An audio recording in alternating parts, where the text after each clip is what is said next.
ఉంటే చంపేస్తారని చెప్పేసి ఇంగ్లాండ్ నుంచి జర్మనీకి వెళ్ళిపోయాడు. ఎక్కడ పోయాడు? జర్మన్కి వెళ్ళిపోయి జర్మన్లో బైబిల్ తర్జుమా చేశాడు.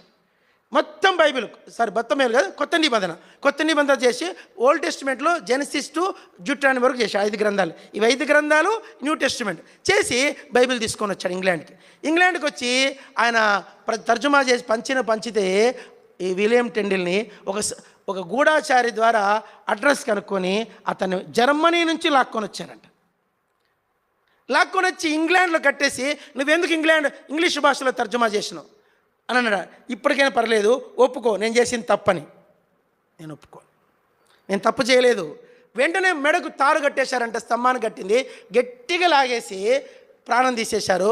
చనిపోతున్నప్పుడు గట్టిగా అరిచాడంట, ఓ ప్రభువా, ఇంగ్లాండ్ రాజు యొక్క కళ్ళు తెరువు. అందరూ చెప్పండి, O lord, open the eyes of the king of England.